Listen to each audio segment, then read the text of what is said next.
Hi everyone, I am here with a Bible study. I hope you guys are having a good night.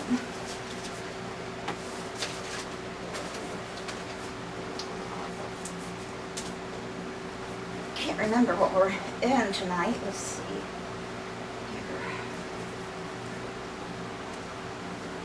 Mark. Book of Mark. So we are back in the New Testament. So we are in the back of the Bible tonight. So we're in the Gospels. The Gospels are the books of the Bible in the back: Matthew, Mark, Luke, and John. Those are called the Gospels. Matthew, Mark, Luke, and John. Those are the first four books of the New Testament. The first four books in the back of the Bible: Matthew, Mark, Luke, and John.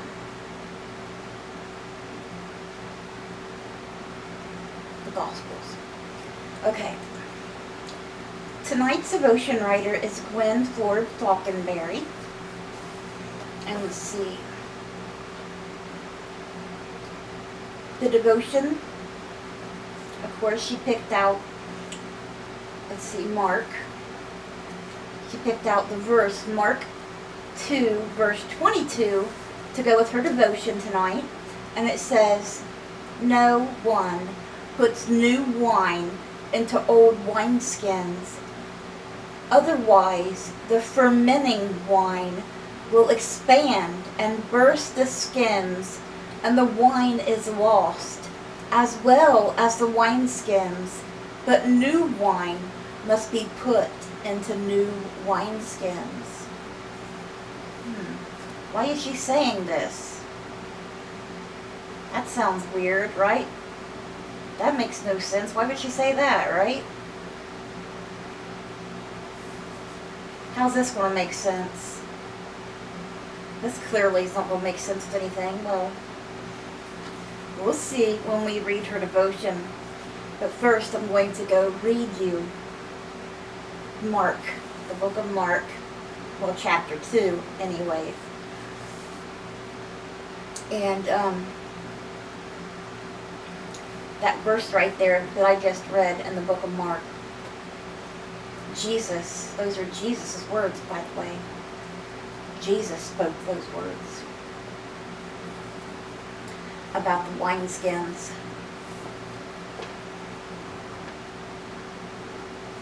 When he was doing a parable. Okay, so let me go to the parables when he was teaching. He always spoke in parables to the people. Okay, so Mark 2.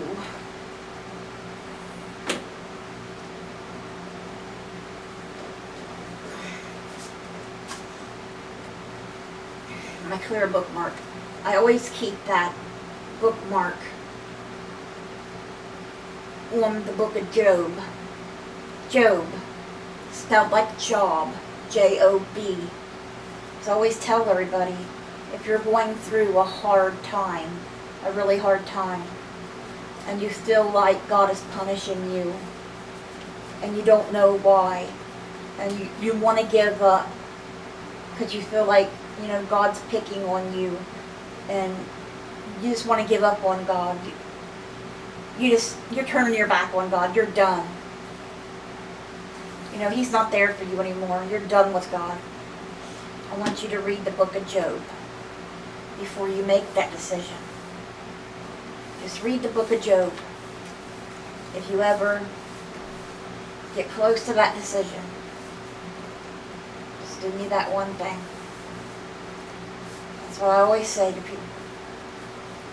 It's a little bit long, but just read the book of Job. J-O-B.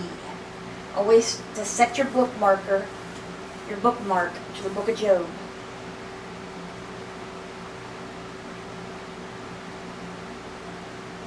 Okay, chapter 2 of Mark is not that long. Jesus heals a paralytic, the calling of Levi, Jesus questioned about fasting. I'm sure that's by the Sadducees, the Pharisees, the teachers of the law, who's always harassing him. Lord of the Sabbath, which I'm sure they also questioned him about. They're always harassing Jesus, always. Picked up stones, how many times, to stone him, to try to stone him. They tried to catch him in lies, tried to catch him, tried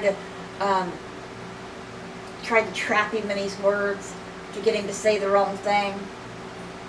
They never could. All the time. Okay. A few days later, when Jesus again entered Capernaum, the people heard that he had come home.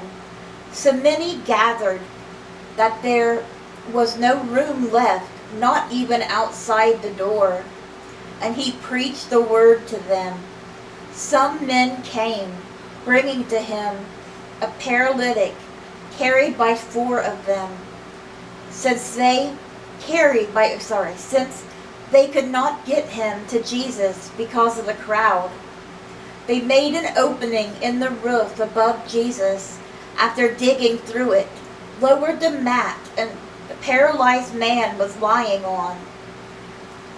There was such a crowd to get in to see Jesus, because Jesus was in there healing people, and there was such a crowd of people trying to get in that these people couldn't get in. They were carrying this man who was completely paralyzed.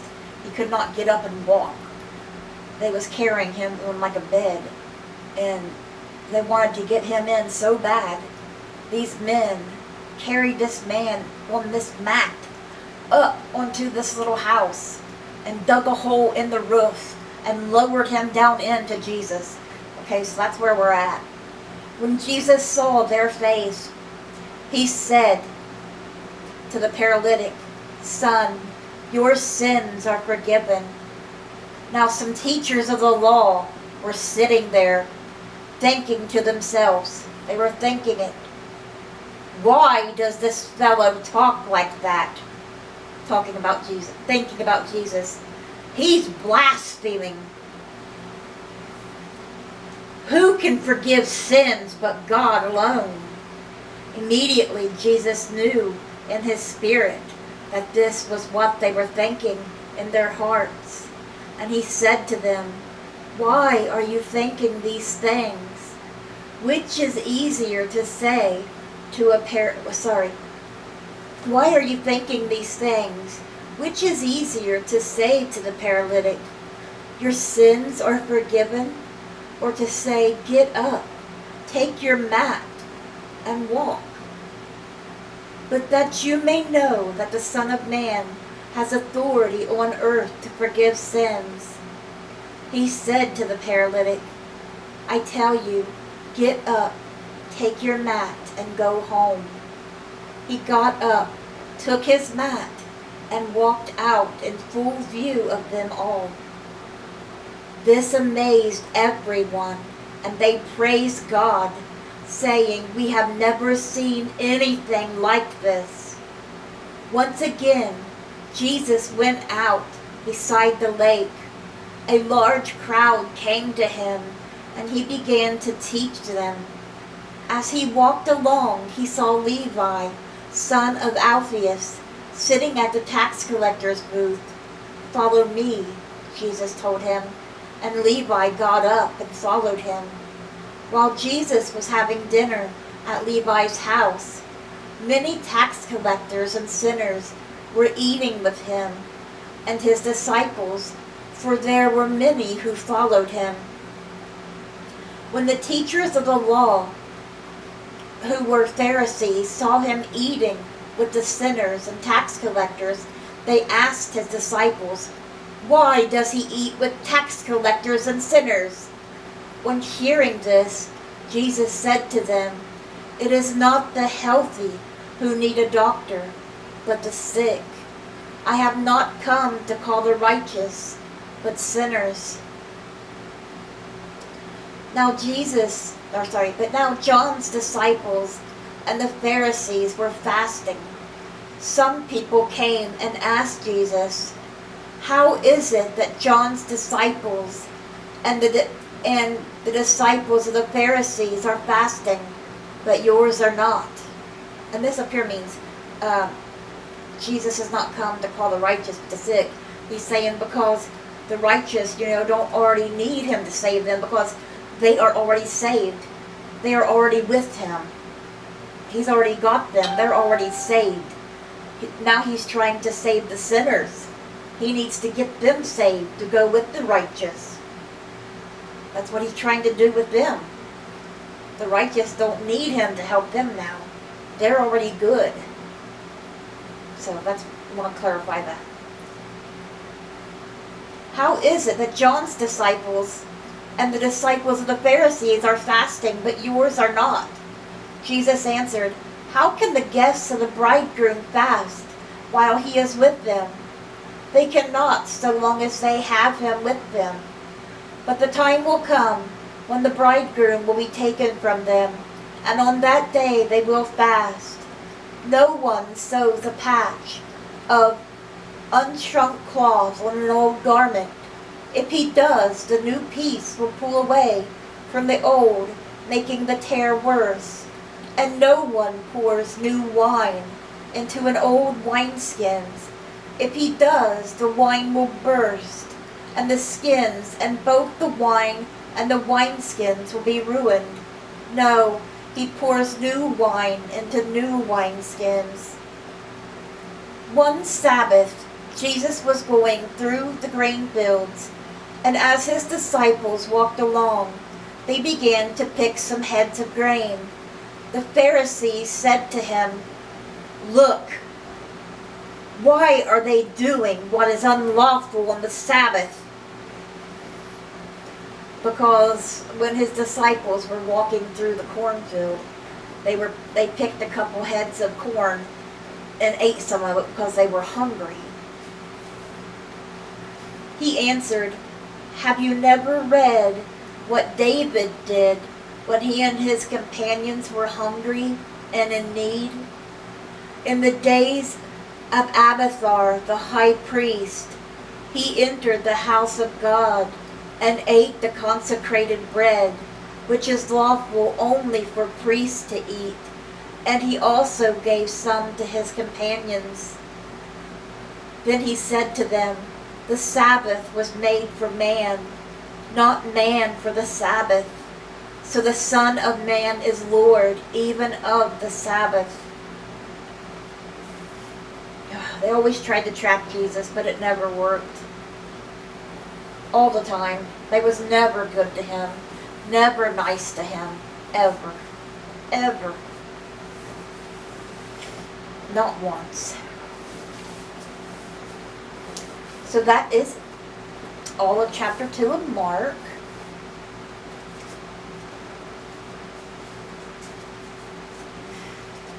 I know it can be a little confusing unless you read the rest of it.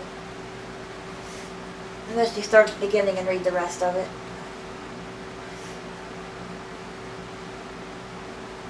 It's easiest to start with the first gospel, the book of Matthew.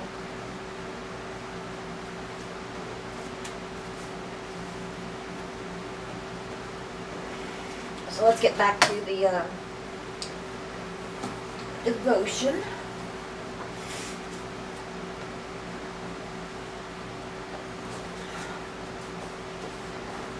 Okay, let's see what Gwen says here. She says, "I have always wondered what Jesus meant when he said this, and I still don't know for sure, but I think it has something to do with becoming. In the Velveteen Rabbit, the rabbit asked the skin horse how to be real. He answered, 'You become.' He goes on to explain the transformation process by which everything changes. Your hair gets loved off. Your eyes drop out. And on the whole, you look shabbier. When you become, You're not the same as you were. My own process of becoming has been painful at times, but when God makes something new out of us, many times we don't fit in our old lives anymore. Whether we are aging our rough edges away like the rabbit, or becoming something more beautiful like a caterpillar transforms into a butterfly. The point is we are becoming different, new wine, and we don't fit in our old wineskins. What this looks like may be different from person to person. Sometimes it means we have to find a new job, a new home, or church. Sometimes friends or neighbors change. Sometimes it's just an idea that doesn't fit anymore. Like that shirt you loved but grew out of. Your favorite jeans that got too tight. It's hard and scary to leave behind old wineskins. But we must when we cannot contain. When they just cannot contain us anymore. What's your homework tonight? Let's see. Is there a person, place, or thing, or idea you've outgrown? Something you need to leave behind in order to move on into greater joy? Clean out your closet, or desk, or drawer, and get rid of that clutter. Let the action galvanize you to clean out the spiritual clutter too. Don't make it a sad thing to clean it out. Make it clean out something a change to make it a happy change. A better change for you. A new start, a new beginning. Better change for your life. Yes, a new start. Just a new start, you know. Adding something new, starting something new. Like whether you, hey, we're going to start looking at churches to go to, or you know, we're going to go look into buying a home, or I'm going to start looking into a different career, or you know, whatever. I'm not going to hang around with this kind of friend anymore. Or I think I'm going to get a different kind of haircut. You know, it could be anything. I'm going to forgive this person, or anything. Anything.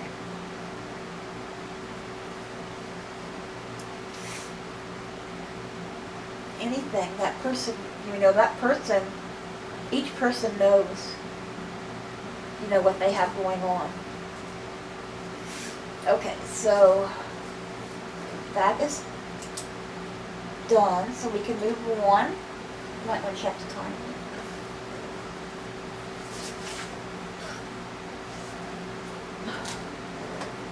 The next Bible study will be in the book of Isaiah, Isaiah 49, if you guys want to get ahead of me. What is it?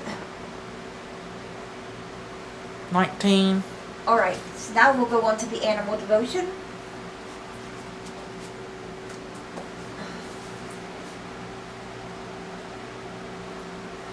Okay, and it is by Tez Brooks. And the Bible verse is Romans 12:14. Everybody get started guessing your animal tonight. What Pig. Huh? Pig. What animal you think the story's going to be about? Pig. Okay, and Romans 12:14 says, "Bless those who persecute you. Bless and do not curse." Somebody says something bad about you or does something bad to you, don't curse them or say something bad about them. Just do the opposite. Or don't say nothing at all. Okay, so this one is called Kind-Hearted Mysteries. So let's see what the animal is. The tiny Egyptian plover, aka crocodile bird. It's a crocodile bird. Remember that? Never heard of that thing. Lives in Africa.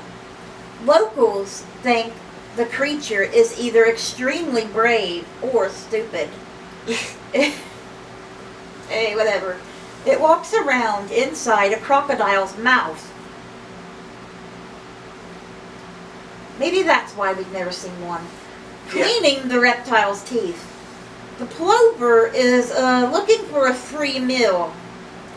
Bites of leftover food stuck between the croc's fangs. The relationship is... Oh, I'm just going to say it's disgusting.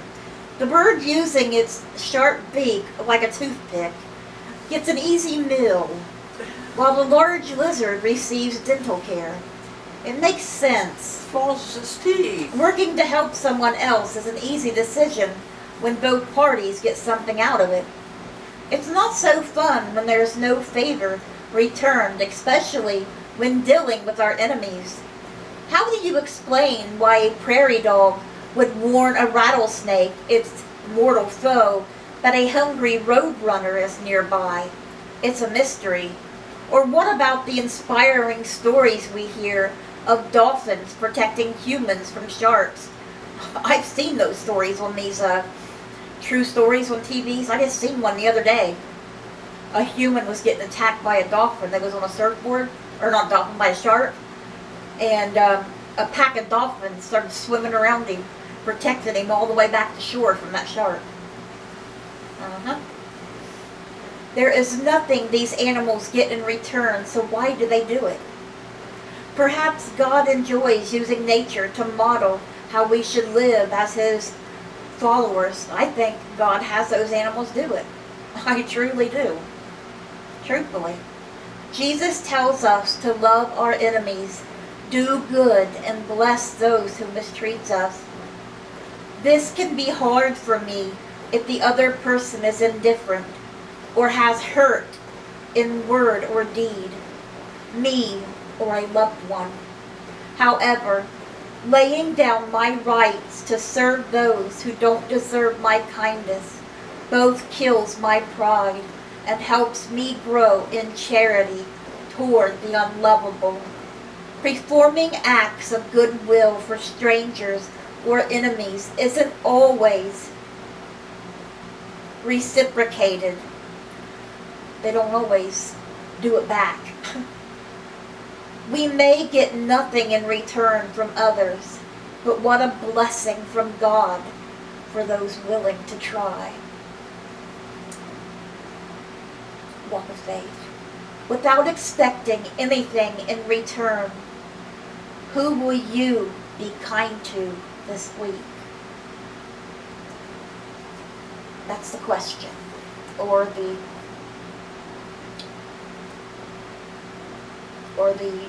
goal. Without expecting anything in return, who will you be kind to this week? And safely. Don't be doing anything dangerously. Okay. What was this saying up here I was going to mention? I was going to mention something about something up here. What was it? Where was it?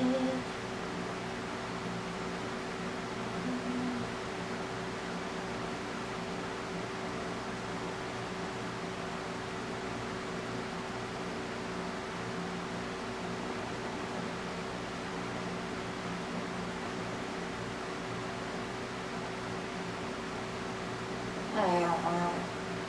It was something about, talk about those animals and on that one with the dolphins. I really truly believe that God has those animals do that. That one, because explain this one. That one was a little girl, probably about 6 years old, I think she was. She got lost in the woods, and but she didn't get lost. Some guy had her. Some guy. And he was doing bad things to her. And these lions lionesses, the girl lions, chased him away. And they stayed with her. They didn't hurt her. They stayed with her, guarding her, until the police came. And then those lionesses just turned around and walked into the woods. They didn't do nothing to, try to fight the police or anything. They just turned around and walked into the woods and left the little girl for the police to take when they got there. They just got her away from that man that took her and protected her till she was safe. There was all kinds of those on there, true animal stories. You ought to see it. It was, God does stuff in all kinds of things, I'm telling you. All kinds of ways. I don't think we got time to do the other, do we? I don't think so. My camera for some reason. I don't know if it's a chip. If you guys know, will you tell me? It only goes to 30 minutes. Is it my camera chip or is it my camera? Because if it's a chip, I'd like to get a bigger chip. It's 26. Because I don't know about this stuff. But it's 26, so I better stop here. So I hope you guys have a great rest of your night. Let's bring those souls to Jesus, and God willing, we'll see you guys again tomorrow with another Bible study. Bye guys. God bless.